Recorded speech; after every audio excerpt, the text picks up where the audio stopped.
C'est La fille, chassée, un thriller à suspense della Dark, FBI, livre 3. Écrit par Blake Pierce, lu par Caroline. Prologue. Amanda Hubert se retrouva légèrement sur la bande d'en face, alors qu'elle chipotait au bouton de sa radio. Elle donna un brusque coup de volant pour remettre sa voiture sur la bonne bande, et elle se reconcentra sur la route.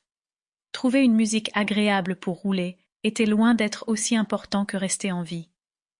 Il était presque minuit en cette soirée fraîche de mars, et à 50 kilomètres de là, la fille d'Amanda attendait qu'elle rentre à la maison. Le travail d'Amanda l'avait amenée jusqu'à un trou perdu à côté de San Diego, et le trajet avait pris presque toute sa journée et toute sa soirée. Mais ce qui était encore plus préoccupant, c'étaient les frais de babysitting qui s'accumulaient à chaque heure qui passait, des frais qu'une mère célibataire avec un enfant en bas âge ne pouvait pas vraiment se permettre. À chaque fois que la grande aiguille passait le chiffre 12, 35 $ supplémentaires venaient s'ajouter à la facture. Amanda mit la musique plus fort, ouvrit la fenêtre et appuya sur l'accélérateur. Elle était sur une route de campagne et elle pouvait se permettre de rouler au-delà des limitations de vitesse. Si elle restait à 120 km/h, elle pourrait être rentrée dans 20 minutes. Peut-être que Chloé serait encore éveillée, affalée sur le divan, avec une expression un peu bougonne sur le visage, due à la fatigue.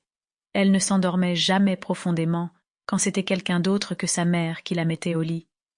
Elle sentit l'air frais lui fouetter le visage. Ça la maintiendrait éveillée. Amanda arrêta de regarder l'heure.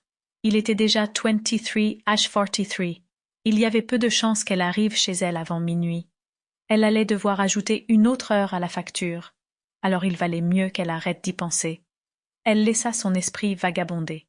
Qu'est-ce qu'elle pourrait bien offrir à Chloé pour son anniversaire dans quelques semaines? Quand est-ce que CE type du fitness allait répondre à son message? Si elle arrivait en retard demain au boulot, est-ce qu'elle pourrait mettre ça sur le fait d'avoir eu un long déplacement fatigant le jour avant? Clink! Un bruit sourd fit soudain sursauter Amanda. Elle appuya instinctivement sur le frein. Qu'est-ce que c'est que ça? On aurait dit que ça venait d'en dessous de la voiture. Elle jeta un coup d'œil dans le rétroviseur, mais elle ne vit rien sur la route derrière elle. Mais l'absence de lumière n'aidait pas non plus à y voir clair. Elle ralentit à 80 km/h, mais elle sentit tout de suite que quelque chose n'allait pas. La direction assistée était visiblement désactivée, et il y avait un bruit de raclement à l'arrière. Amanda frappa le volant de ses deux mains. « Nom d'un chien! Je n'avais vraiment pas besoin de ça !» Elle se gara sur l'accotement et sortit de voiture. Elle vit tout de suite en quoi consistait le problème. Sample complete. Ready to continue?